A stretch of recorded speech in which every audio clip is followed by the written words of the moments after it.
Pregnancy advance అయ్యే కొద్దీ, గర్భసంచి పెరిగే కొద్దీ అది కాళ్ళలోకి వెళ్ళే బ్లడ్ వెసల్స్ మీద ప్రెషర్ పెంచుతుందన్నమాట.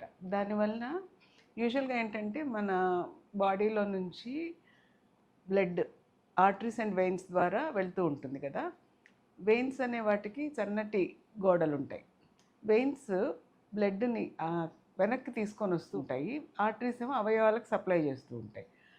ఈ ప్రెగ్నెన్సీలో ఏమవుతుందంటే యూట్రస్ పెరిగిన తర్వాత వెయిన్స్ మీద ప్రెషర్ ఎక్కువైపోయి కాళ్ళల్లోకి చేరిన బ్లడ్ అంతా కూడా మొత్తం తొందరగా వెనక్కి రాదు.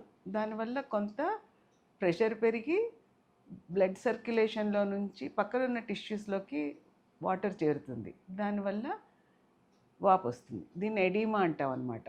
వాపు వచ్చినప్పుడు మనం వేలితో నొక్కితే అవి గుంటలు పడతాయి.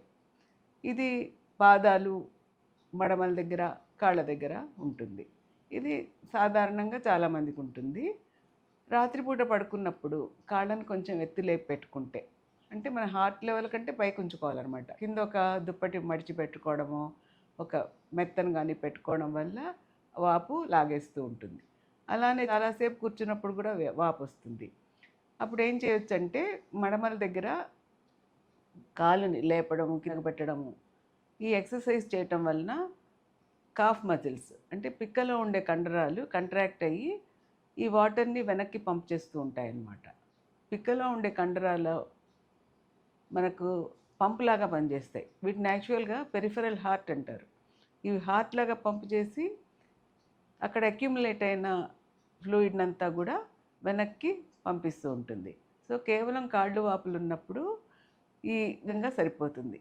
కొంతమందికి వాపులు కొన్ని జబ్బుల వల్ల వస్తాయి. ప్రెగ్నెన్సీలో బ్లడ్ ప్రెషర్ పెరిగినప్పుడు pre eclampsia or pregnancy induced hypertension అనే ఒక కండిషన్ ఉంటుంది. ఇందులో వాపులు కాళ్ళలోనే కాకుండా మొత్తం శరీరం అంతా రావచ్చు. మొహం ఉబ్బినట్టు అవుతుంది, చేతుల్లో అంతా వాపు ఉంటుంది. ఇట్లాంటి టైప్ ఆఫ్ వాపు వచ్చినప్పుడు అది కొంచెం సీరియస్ విషయం అన్నమాట.